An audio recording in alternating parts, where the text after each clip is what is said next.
Student, তোমরা যারা ক্যালকাটা ইউনিভার্সিটির আন্ডারে সেমিস্টার 4-এর ছাত্রছাত্রী আছো এবং তোমাদের শিক্ষাবিজ্ঞান সাবজেক্টে অনার্স আছে, তোমাদের জন্য আজকে ক্লাস খুবই গুরুত্বপূর্ণ। আজকে ক্লাসে তোমাদের 4 সেমিস্টার শিক্ষাবিজ্ঞান অনার্সে তোমাদের টোটাল যে 4টে পেপার পড়তে হবে, এই 4টে পেপারের 100% কমনযোগ্য সাজেশান নিয়ে আলোচনা করব এবং প্রতিটা পেপার থেকে তোমাদের আমি 10 নম্বরের যে প্রশ্ন, এক একটা ইউনিট থেকে 2টো বা সর্বোচ্চ 3টে করে প্রশ্ন আজকে আমি বাছাই করে দেব এবং আশা করি এর মধ্যে থেকেই তোমরা কমন পাবে।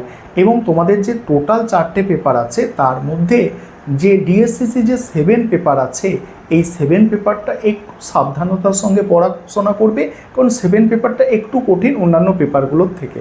এবং বাকি যে 3টে পেপার আছে খুব ইজি, এবং এই সাজেশান তোমরা যদি ফলো করো তোমাদের কোনো চিন্তার কারণ থাকবে না। তাহলে আমি স্ক্রিন রেকর্ডের মাধ্যমে তোমাদের মোট যে 4টে এডুকেশান অনার্সের পেপার আছে, এই 4টি পেপারের সাজেশান নিয়ে আলোচনা করছি, তোমরা ভালো করে দেখে নাও। এবারে তোমরা সম্পূর্ণ সাজেশানটা দেখে নাও। তোমাদের প্রথম যে পেপারটি আছে 4 semester educational organisation and planning, এই পেপারের ওপরে 10 নম্বরের ইউনিট 1 থেকে প্রশ্ন আছে। দেখো, সংগঠনের সংজ্ঞা এবং নীতিগুলি বিস্তারিত আলোচনা করো। পরের প্রশ্ন আছে প্রতিষ্ঠান এবং সংগঠনের মধ্যে পার্থক্য, মোস্ট ইম্পর্ট্যান্ট, যেগুলো মোস্ট ইম্পর্ট্যান্ট স্টার দিয়ে চিহ্নিত করা আছে। তারপর হচ্ছে কি প্রাতিষ্ঠানিক সংগঠনের ধারণা এবং এর প্রকৃতি বৈশিষ্ট্য। নেক্সট হচ্ছে শিক্ষাক্ষেত্রে সংগঠনের কার্যাবলী সম্পর্কে বিস্তারিত আলোচনা। 4টে মাত্র প্রশ্ন দেওয়া আছে, প্রথম 2টো প্রশ্ন সব থেকে গুরুত্বপূর্ণ। তারপর ইউনিট 2 থেকে প্রথম প্রশ্ন আছে গ্রন্থাগার ও সময় তালিকার বৈশিষ্ট্য বিস্তারিত আলোচনা করো। তারপরের প্রশ্ন কি আছে কর্মশালা এবং পরীক্ষাগারের বৈশিষ্ট্য ও প্রয়োজনীয়তা আলোচনা করো। নেক্সট আছে প্রাতিষ্ঠানিক প্লান্টের ধারণা। এই স্কুল প্লান্ট বা প্রাতিষ্ঠানিক প্লান্ট একই, কিন্তু প্রাতিষ্ঠানিক প্লান্টের ধারণা আর এর উপাদানগুলি সংক্ষেপে আলোচনা করো। তারপর হচ্ছে প্রাতিষ্ঠানিক চিকিৎসা পরিষেবা কি, শিক্ষা প্রতিষ্ঠানে এর গুরুত্ব বিস্তারিত আলোচনা করো। এবার 3 নম্বর ইউনিট থেকে আছে, দেখো শিক্ষা পরিকল্পনার ধাপ বা পর্যায়গুলি বিস্তারিত আলোচনা করো। তারপরে আছে শিক্ষা পরিকল্পনার প্রকারভেদগুলি আলোচনা করো। পরের প্রশ্ন আছে, দেখো শিক্ষা পরিকল্পনার তাৎপর্য বা গুরুত্ব সম্পর্কে লেখো। নেক্সট এর সঙ্গেই আছে সামাজিক চাহিদা পূরণে এর ভূমিকা। এবার 4 নম্বর প্রশ্ন আছে শিক্ষা পরিকল্পনা কাকে বলে, এর লক্ষ্য উদ্দেশ্যগুলি আলোচনা করো। এবার 5 নম্বরের প্রশ্ন দেখো, 5 নম্বরের প্রশ্নগুলো তোমরা একটু দেখে নাও, এগুলো আর বলছি না। যেমন আছে সংগঠনের 5টি বৈশিষ্ট্য, সংগঠনের নীতি, প্রাতিষ্ঠানিক সংগঠনের উপর টিকা, প্রতিষ্ঠান সংগঠনের মধ্যে পার্থক্য, এগুলো। তারপর ইউনিট 2 থেকে দেখো প্রাতিষ্ঠানিক প্লান্টের ধারণা, শিক্ষা প্রতিষ্ঠানে পরীক্ষাগারের প্রয়োজনীয়তা, কর্মশালার বৈশিষ্ট্য, এগুলো সব 5 নম্বরের প্রশ্ন। বাকিগুলো তোমরা দেখবে, যেগুলো আমি পড়ে যাচ্ছি না। দেখো ইউনিট 3 থেকে আছে শিক্ষা পরিকল্পনার প্রধান উদ্দেশ্যগুলি কী কী, তারপর হচ্ছে শিক্ষা পরিকল্পনার তাৎপর্য বা গুরুত্ব। নেক্সট আছে শিক্ষা পরিকল্পনার পর্যায়, তারপর শিক্ষা পরিকল্পনার প্রকারভেদ, শিক্ষা পরিকল্পনার প্রধান ভূমিকা, ঠিক আছে, এইগুলো। এবার তোমাদের 6 যে পেপারটি আছে হিস্ট্রি অফ এডুকেশান, এই পেপারটা খুব ইজি পেপার, খুব কম প্রশ্ন করলেই কিন্তু কমন পাওয়া যায় এবং অ্যান্সার কিন্তু গুছিয়ে লিখতে হবে। অনার্সে নম্বরেই কম বেশি যে পাওয়ার একটা ব্যাপার থাকে না, এটা প্রশ্নের উত্তর কতটা তুমি ভালো করে উপস্থাপন করছো। কারণ পরীক্ষায় যিনি খাতা দেখছেন তিনি তো দেখতে পাচ্ছেন না যে কার জ্ঞান কতটাকে কতটা পড়াশোনা করেছে, তিনি কি করছেন লেখাটা দেখছে, কত গুছিয়ে তুমি লিখছো। সেক্ষেত্রে লেখাটা ইম্পর্টেন্ট আছে, অর্থাৎ তুমি প্রশ্নের উত্তরটা কিভাবে উপস্থাপন করছো, পরীক্ষক কিন্তু প্রশ্নের উত্তরটা দেখেই নম্বর দেবে। তাই এই একই প্রশ্ন, ধরো ইসলামিক শিক্ষা ব্যবস্থার বৈশিষ্ট্য, এটা তোমরা জানো, যাদের এডুকেশন তোমরা অনার্স তোমরা জানো, তোমাদের ক্লাস 11-এ ছিল এটা, এবং তোমাদের এটা এখন কলেজে আছে, অনার্সে আছে। তা ক্লাস 11-এ যেমন লিখেছো কলেজেও তেমন লিখবে, এটা কি হবে? হবে না, কখনোই হবে না। এখন কিন্তু আরও ভালো করে তোমাদের সেটা লিখতে হবে। যাই হোক, দেখো সাজেশানটা দেখো, ইসলামী শিক্ষা ব্যবস্থার প্রধান বৈশিষ্ট্যগুলি বিস্তারিত আলোচনা করো। তারপর হচ্ছে বৈদিক শিক্ষা ব্যবস্থার প্রধান বৈশিষ্ট্যগুলি আলোচনা করো। তারপরে বৌদ্ধ শিক্ষার বৈশিষ্ট্য, ব্রাহ্মণ্য শিক্ষার বৈশিষ্ট্য দেখে নাও। তারপরে ইউনিট 2 থেকে থাকছে বুনিয়াদী শিক্ষার ধারণা দাও, এর মূল বৈশিষ্ট্য ও নীতিগুলি বিস্তারিত আলোচনা করো। তারপরে আছে স্যাডলার কমিশন, যেটাকে কলকাতা বিশ্ববিদ্যালয় কমিশন বলা হচ্ছে, এর সুপারিশগুলি বিস্তারিত আলোচনা করো। মেকলে মিনিট কি? প্রাচ্য পাশ্চাত্য দ্বন্দ্বের অবসানে বেন্টিংয়ের প্রস্তাব আলোচনা করো। তারপরের প্রশ্ন দেখো, পরের প্রশ্ন আছে নারী শিক্ষার প্রসারে শ্রীরামপুর ত্রয়ীর অবদান বিস্তারিত মূল্যায়ন করো। তারপরে দেখো বাকি প্রশ্ন দেখো, 3 নম্বর ইউনিট থেকে আছে কোঠারি কমিশনের প্রস্তাবিত প্রাথমিক ও মাধ্যমিক শিক্ষা কাঠামো এবং এর পাঠ্যক্রম বিস্তারিত আলোচনা করো। তারপরেই আছে দেখো, তারপরে হচ্ছে রাধাকিষাণ কমিশনের মতে উচ্চশিক্ষার লক্ষ্যগুলি আলোচনা করো এবং গ্রামীণ বিশ্ববিদ্যালয় সম্পর্কিত সুপারিশগুলি বিস্তারিত লেখো। তারপরে কি আছে, মুদালিয়া কমিশনের মতে মাধ্যমিক শিক্ষার লক্ষ্য উদ্দেশ্যগুলি কী কী, এর প্রস্তাবিত কমিটি লেখো। তারপরে হচ্ছে জাতীয় শিক্ষানীতি 1986-এর প্রধান বৈশিষ্ট্য বা সুপারিশগুলি আলোচনা করো। তারপরে আছে দেখো, জাতীয় শিক্ষানীতির মূল বিষয়গুলি বর্ণনা করো। এবার 5 নম্বরের প্রশ্ন দেখো, এই পেপার থেকে ব্রাহ্মণ্য ও বৌদ্ধ শিক্ষা ব্যবস্থার মধ্যে পার্থক্য। তারপরে আছে দেখো, তারপরে হচ্ছে বৈদিক শিক্ষার বৈশিষ্ট্য, ইসলামী শিক্ষার লক্ষ্য। 5 নম্বরের প্রশ্ন দেখো, তারপর ইউনিট 2 থেকে আছে উডের ডিসপ্যাচ কেন মানে ভারতীয় শিক্ষার ম্যাগনা কার্টা বলা হয়। তারপর হান্টার কমিশনের প্রাথমিক শিক্ষা সংক্রান্ত সুপারিশ সংক্ষেপে লেখো। লর্ড কার্জনের শিক্ষানীতির বৈশিষ্ট্য। এইভাবে 5 নম্বরের প্রশ্ন এগুলো। ইউনিট 3 থেকে তারপরে দেখো, ইউনিট 3 থেকে দেখে নাও, আমি স্ক্রল করে যাচ্ছি। এরপরে তোমাদের হচ্ছে 7 নম্বর যে পেপারটি আছে টেকনোলজি ইন এডুকেশান, এটাও খুব ভালো করে অ্যান্সার লিখতে হবে। এই মানে তোমাদের যে 4টে পেপার আছে না, এই 4টে পেপারের মধ্যে এই পেপারটা একটু কঠিন, ঠিক আছে, তবে ঠিকঠাকভাবে পড়লে হয়ে যাবে। দেখে নাও সাজেশানটা দেখো।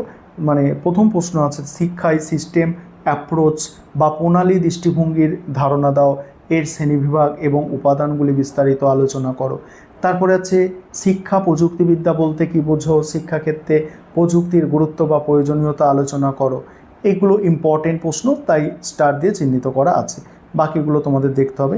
এই 5 নম্বর প্রশ্নটাও ইম্পর্টেন্ট আছে, শিক্ষা প্রযুক্তিবিদ্যার ধারণা আর শিক্ষায় সিস্টেম অ্যাপ্রোচের প্রয়োজনীয়তাগুলি আলোচনা করো।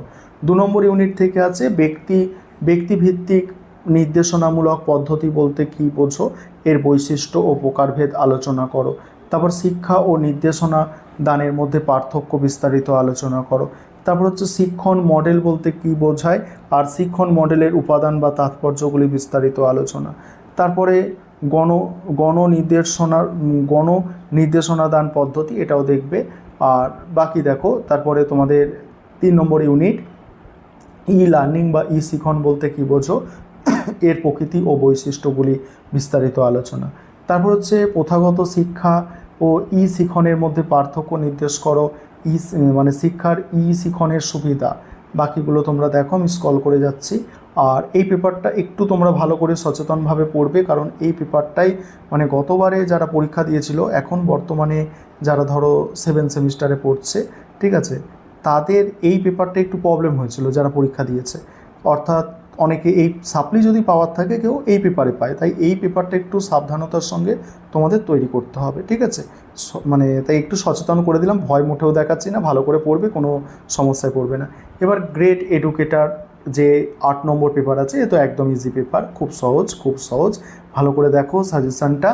জন ডিউয়ের শিক্ষা দর্শন এবং তার মতে বিদ্যালয়ে ধারণাটি বিস্তারিত আলোচনা করো। আর তোমাদের আমি স্টাডি মেটেরিয়ালের বলেছিলাম না, যে স্টাডি মেটেরিয়াল দেখাবো, যে আমাদের কিভাবে স্টাডি মেটেরিয়াল তৈরি করা হয়, কিভাবে প্রশ্নের উত্তরগুলো রেডি করা আছে, এই সাজেশানটা আলোচনা করে নিই, তারপরে তোমাদের আমি দেখাচ্ছি স্টাডি মেটেরিয়াল, ঠিক আছে।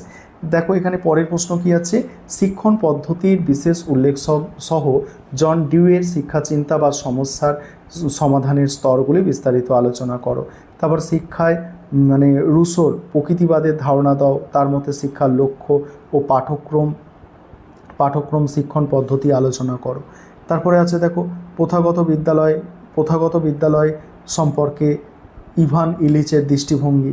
ভালো প্রশ্ন এগুলো, আমি স্ক্রল করে যাচ্ছি। দেখো ইউনিট 2 থেকে স্বামী বিবেকানন্দের সম্পর্কে প্রশ্ন আছে, রবীন্দ্রনাথ ঠাকুর সম্পর্কে প্রশ্ন আছে, এগুলো খুব ভালো প্রশ্ন, ঠিক আছে, দেখে নাও। এই হচ্ছে তোমাদের সাজেশান। আর তো বিশেষ করে যেগুলো স্টার দিয়ে চিহ্নিত করা আছে এগুলো তোমরা ভালো করে করে যাবে, চিন্তা করার কোনো কারণ নেই। তোমাদের এই একটা পেপার একটু চাপের আছে, তারপর বাকি পেপারগুলো ইজি পেপার এবং সাজেশান থেকে সমস্ত প্রশ্ন কমন পেয়ে যাবে। আর যাদের পরীক্ষার সময় এখনও সমস্যা বলে মনে হচ্ছে ঠিকঠাক নোটপত্র নেই এই মানে সাজেশানের ওপরে, তাহলে তোমরা আমাদের থেকে স্টাডি মেটেরিয়াল নিতে পারো, কারণ আমাদের স্টাডি মেটেরিয়াল খুব গুছিয়ে লেখা, খুব কম সময়ের মধ্যে নিজেদের প্রস্তুত করে নিতে পারবে পরীক্ষার জন্য। দেখো একটু সিলেবাসটাও তোমাদের দেখিয়ে দিই, ঠিক আছে? সিলেবাসটা তো দেখার দরকার, সিলেবাসটাও একটু দেখে নাও। তোমাদের সিলেবাস দুটো ভাষায় লেখা আছে, ঠিক আছে?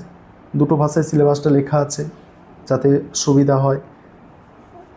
দেখে নাও তোমরা, সম্পূর্ণ সিলেবাস দেখে নাও।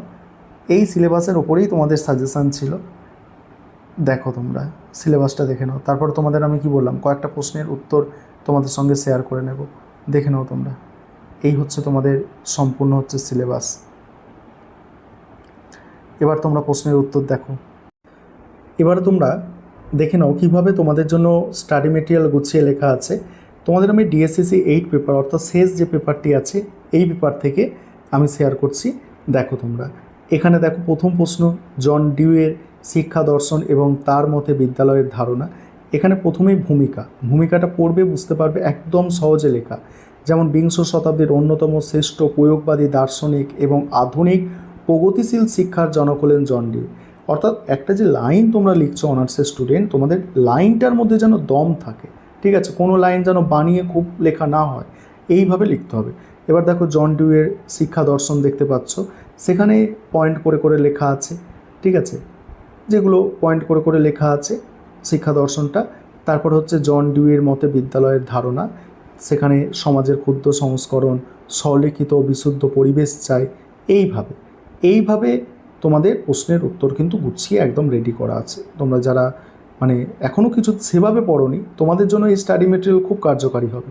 আর যারা ভালো নম্বর পেতে চাও তাদের জন্য তো কার্যকরী হবেই, ঠিক আছে? এখানে সমস্ত প্রশ্নের উত্তর তোমরা পেয়ে যাবে, এমনকি 5 নম্বরের প্রশ্ন পাবে। এবং তোমরা এই যে স্টাডি মেটেরিয়ালের শেষে সাজেশানটা পেয়ে যাচ্ছ, তোমাদের সুবিধা হবে পড়তে দাগ দিয়ে।